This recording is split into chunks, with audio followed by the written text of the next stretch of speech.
Welcome to the Marketing Drip, where we drip tips to scale your business digitally. Abbey here, and the topic today is specifically for all my dentists out there that are transitioning in or out of a practice. I talked with LaPrad, owner and partner at DDSmatch South, and you guys, Ryan is a dental industry leader with more than 2 decades of practice transition, real estate, banking, and finance experience. He's helped over 1,000 doctors with their real estate, transition, and financing needs for all aspects of their ownership, from starting a first practice, buying a practice, or even relocating or expanding the practice. Throughout his career with DDSmatch South and Bank of America, he was personally involved with over 640 new dental, medical, and veterinary offices and over $100 million in dental practice acquisitions. This is the guy to talk to. So let's begin today's drip, provided by Digital Resource, a full-service digital marketing agency that is your resource for everything digital.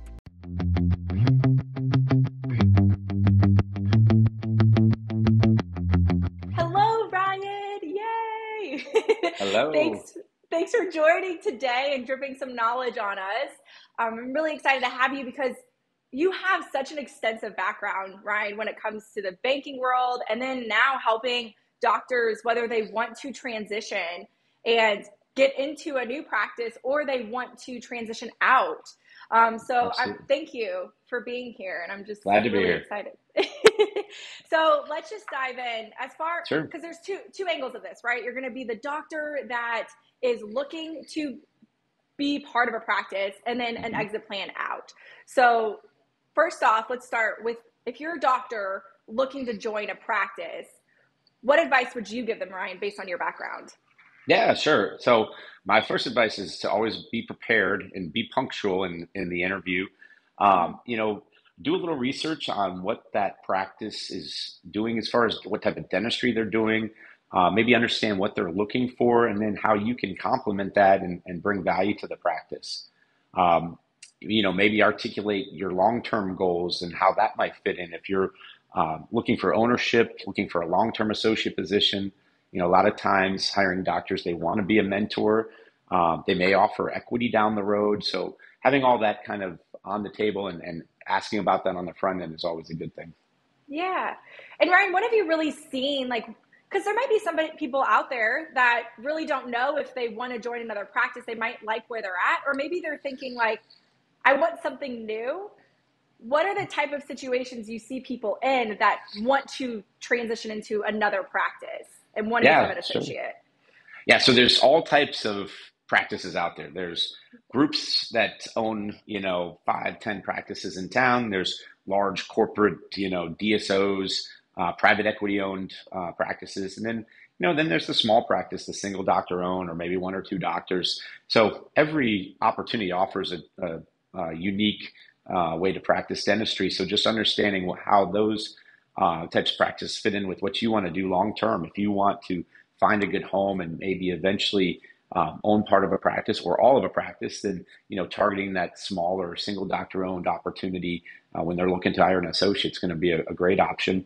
Or being part of a group, if they've got multiple locations around town, and becoming a junior partner, and that can offer a great opportunity. And then, of course, if you're right out of school, a lot of times the corporate offices, they allow you to get your production up and work on your hand speed and really get to see a lot of dentistry. So a lot of different opportunities out there. It's just really what's going to fit your situation where you're at right now. Yeah, I love that. It's really reflecting on who you are, what position you are, the phases that you want to, and it might change. You might be in one position now, you might think something completely different, and then as time changes, it might evolve into something totally different. But being aware of the options, I think, is always key versus, making sure that you're going in that direction, making sure that you understand, like you said, the research, don't just dive into a practice. If that's going to be your new home, understanding what flavor can you bring into that practice? What are they fitting your personality? Is it the type of practice that you could see evolve too? I think that's a big thing we've talked about before, is just because it's a practice a certain way now doesn't mean it can't be something that you can turn it into and really produce more or put different technology into. Yeah, it's always good to keep your options open. A lot of times you'll have your blinders on and you'll just focus on what you're doing now, and you don't see all the other things that are out there. So it's always good to just keep an eye out and make sure you're happy with what you're doing and love the Yeah, practice you're absolutely. I in, love because that. there's so many Okay, good so let's talk practices out about there. doctors looking to hire an associate, right? Like you have your practice, you're most likely established, and now you need somebody else to come on. You need that partner. What advice would you give them when hiring an associate? Yeah, absolutely. So the best advice I can say is give yourself time. You don't want to get in a position where all of a sudden you need an associate tomorrow and you're going to hire the first person that comes to your door. A lot of times you want to make sure you've got time to explore the candidates out there, find the person that's going to be the right fit. Because when you bring someone into your practice, it's not like quite bringing in a partner, but you're bringing in someone who's going to be reflective of the type of dentistry that you're offering in your practice, and the personalities have to match, and they have to have the same skill set, work ethic that you need to have in that practice. So give yourself time. Also understand the positives and negatives of bringing an associate. Obviously, if you're at capacity and you have room to add another doctor, then it makes sense. But you also got to realize you bring the wrong doctor in, it can really have a negative impact on the practice. You also have to make sure you've got the facility set up and the financial means to bring in a doctor. Most associates, when they come in, they're expecting to have patients to work on right away, not necessarily bringing their own patients. So understanding how that's going to impact your schedule as the hiring doctor now, and how that's going to be kind of shared in the future. So just a lot to think about and be prepared. But yeah, just don't rush into it, I guess. Make sure you've Yeah. got the time to hire the right candidate and prepare properly. Yeah, it's so true. It's like a marriage, like you don't want to, Yeah, especially when it comes to associates, you're not gonna, if you have to worry about transitioning them in and out or rehiring and having them come and go, that could be a poor reflection of the practice in the patient's eyes. sure.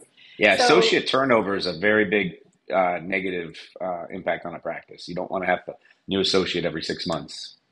because the relationship and the trust there, if they have to keep starting that over and you have to keep Yep. explaining it, it's like, oh my, and then let alone the doctor themselves. Like if you're picking a name, like I think of branding, right? Like if you're picking a name for your practice, and some people just want to immediately change their name and like have it be safe, like just Right. know Right. that doctor is either invested and they're like locked in, or if you, before you put their name alongside of yours, or have a mutual name that no matter who the doctor is, you're good. Yep. Yep. To really consider, because there's a lot of elements that can happen when it comes to an associate versus like a hygienist or assistant, also very vital, but Yep. your doctor is the face of your practice. And as far as when it comes to like your exit plan, right? So you think of, okay, now I'm hiring the doctor, now my exit plan, because typically you either find people that want to be partners or you're hiring somebody to take over so you can see your way out, right? Yeah. So what do you think is the ideal exit plan for doctors transitioning out or retiring? Yeah, great question. There probably isn't an ideal transition plan because there's so many different types of scenarios out there, depending on what age the doctor is, how quickly they want to exit the practice. So when you think about it, you've got to look at your own personal situation and really understand the options that are out there. If it's hiring an associate to come work for a number of years and they slowly buy you out, or they buy you out at a designated time, that's certainly an option that is out there. If you think you've got just 1 or 2 years left and you're going to have a little quicker sale, then you're looking for somebody to come in and just take over the practice, and then you can kind of ride off into the sunset. If you're in a situation where you are ready to sell and not necessarily be done with dentistry, and you've got 5 or 10 years left to practice, then you might look at a corporate model or a DSO model, because they offer the opportunity to buy now, take that business side of it off, and just let you be a clinician for the next however many years that you want. So there's really no ideal plan, but my best advice I always try to give is start preparing 10 years in advance. Start thinking about that very, very early on and plan accordingly. So figure out, okay, if I want to be done in at this timeline, this date, how do I best get my practice to where it needs to be to sell it for what I need to sell it for, and allow me to exit how I want to exit. Kind of our phrase that we always tell doctors are, we want you to transition on your own terms. We don't want you to get into a situation where you're transitioning for a certain reason, whether it's a medical reason, something that's come up out of the blue. So we want to make sure you give yourself Oh, time, it's so you're true. You prepared, never and your know what's going to practice happen, is but in if the you right plan it place it out, needs to be. I love that you say 10 years because that's true. You really want to make sure, at least, to make sure you have the most Absolutely. control you possibly can to hire the right person as your replacement. I mean, I just worked with somebody the other day and Yep. they were talking about their retirement plan, and it's their legacy, like that. They built that practice, they raised their family with that practice. That's Absolutely. all that their patients know. And to just cut it Yep.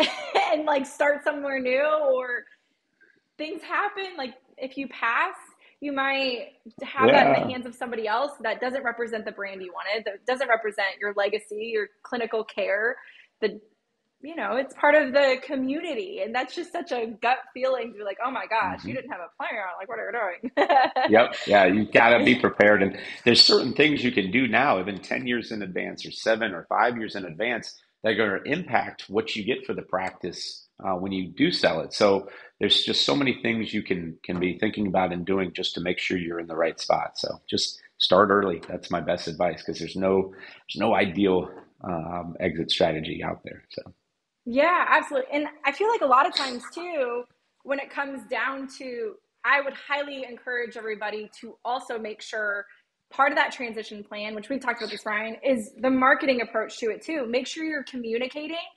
Nobody wants an abrupt change, right? sure, And if there is some change, if you do have that 10-year plan, make sure you have in there how you're going to transition a new person in, how you're going to promote them and make them or build them up, right? And make sure, sure that you're building authority with that relationship, giving them the credibility that they need so that the patients are getting that relationship. That absolutely, could be through email and text, or just getting people in and out of the office, having them on your marketing pieces, whether that's print or if it's through ads, whatever, and your social pages. And as that authority is built, then when the transition happens, when you retire, it's a celebration. It's everyone's happy, like, oh my gosh, you're going to the next moment of your life. Like, right. enjoy the beach days and don't worry. And that's, it's a good departure from your patients. They feel like they have closure. They feel like they're taken care of and that you got somebody, but really communicating those steps just because it's happening internally. Your patients are just as much as part of that transition. And you Yeah, need to make yeah, sure you're telling them and, excited about it and saying, hey, I'm going to be retiring at this time. You don't want to tell them too early, but just telling them, so then they don't show up and they're like, hi, I'm Dr. So-and-so. I'm your new dentist. It's like, what? I've been with Dr. Smith for 20 years. Like, what do you mean you're my new yeah, dentist? yep, yep. So always having that into play and making sure that the patients are part of the changes, I think, is always crucial too. As far as missed opportunities, what do you find that our practices neglect when it comes to transitions? Yeah, well, I mean, just like I mentioned before, the biggest thing is waiting too long. So Mm, too many sellers, they delay it and delay it and delay it until it's really past the point of the practice being in its prime. And we struggle to find a buyer that's going to give them the right value for the practice because they just hung on too long. Revenues might have started to trend downward. They take more time off, refer out more procedures. So if you can hedge a little bit, when you sell your practice, you don't have to be done that day. You can still practice for a little bit. So, not waiting to that last minute is probably key advice number one. And number yeah. two, one of the biggest things is not reinvesting in your practice. When you think about buying a home, could you imagine looking at a house that hasn't been updated since the early 90s or heck, even the mid 80s? You got to think about you got to reinvest in your facility, your equipment. Technology is a big thing. Practices really need to have digital x-ray, digital radiography in it. So doctors that haven't really invested in their practice, they tend to struggle to sell the practice or even get the right value for the practice. So I always say, first of all, be prepared, have a plan, but if you're not reinvesting in your practice, you're probably going to be a little disappointed with what you can do. That always And blows then, my mind when you don't talk don't about wait too reinvesting in long. the practice, because it's true sometimes. And I think that comes with a plan too. I could be wrong, right? Like, if you're not planning ahead, you're not investing into your practice, and you're just trying to Yeah, like absolutely. get money by selling your practice, but you could be getting so much more if you have that plan and using the technology, investing it. Because it always blows my mind, Ryan, when you talk about new dentists that just graduated and the technology they're using in school, and then they go to buy a practice. And I was like, oh, that is so true. Oh yeah. And they don't know how to read film. Yeah. So they just never developed film before. That's, just a little thing that if these practices aren't digital yet, Yeah, they walk into a a practice, buyer's they just see the not going to be able shelf full to of take over paper very easily. patient files, and they're like, I am not dealing with that. Like, I'm solid. It's like Yeah. walking into a house with, old appliances, popcorn Right. ceilings, Right. no offense, but seeing anything that's like, you need to make sure that you're Yeah. evolving so Yeah. you get more out of it, and you're also providing that patient Yeah. care on another level. So it's more interesting to new buyers because they don't have to deal with it, right? Yep. Yeah, and when Yeah. we say prepare and think about starting the plan early, just putting a simple coat of paint on the practice, decluttering it a little bit, little things that aren't going to cost a ton of money, but are going to help the practice show better and maybe get a buyer quicker. Yeah. And on top of that, I just had a practice that unfortunately the doctor passed away, and the new doctor came in. And when we were talking about doing email marketing campaigns to their audience, they had, Ryan, I'm not kidding, 80 emails of patient of record out of 2,000 patients. Yep. 80. And we're like, I don't know what to do with Yeah. that. It's not going to You hit. guys Yep. need to, no, you need Spend to all the make money on a sure every mailer? I patient don't that, know. I don't, that's going to be a lot of money postage Yeah. wise. Like, get every single person that comes in and make sure that they have, that you're getting up-to-date email messages or email addresses. Yep. And then we've got to do some ads to get new patients in so you can get a new demographic. Doc had no idea when they bought the practice that was part of it. So it's making sure you know what you're buying too. It's not just like, oh, they have 2,000 active patients. Yeah. Do they? Like, when is the And last you time these reach them. patients were seen? Right. Yeah. Can you communicate with them? What does active mean to that practice right now? Is it 18 months they've been in the practice? Is it more than that? Sure. Is it status driven? So understand what you're purchasing, and doing those upgrades are huge to make sure that you can sell it that way too. Absolutely. So if you can advise the big one, the big hitter, Ryan, you ready for this? If you could advise any business or practice starting off, what would you tell them? So starting off, meaning if someone's just transitioned into a practice and now they're a new business owner, hopefully they have put a plan in place themselves to properly market through the transition, communicate with the patients, the staff. If they can keep the patient attrition to the minimum, make sure the staff is happy through the transition. A lot of times the seller will stay on and help with that. We always advocate that the seller is there to kind of hold the hand of the buyer and make sure that the patients understand, hey, this buyer, this person that's taking over my business was handpicked by me. We spend a lot of time finding the right person to take over my practice. But that buyer, they've got to have a plan in place themselves. They've got to implement some marketing around how they're taking over the practice, maybe a little bio about themselves, their family, and really make sure that the patients feel comfortable with what they're doing. So, if you're a brand new business owner, I always tell them to have a plan, surround yourself with good advisors, people who work in the dental field that know exactly what they're doing, whether it's a good dental CPA, good dental attorney, a good dental marketing company, people that know what to do in this type of 100%. situation You're not to help alone. you become You're always successful. able to. I think the partnerships is always key.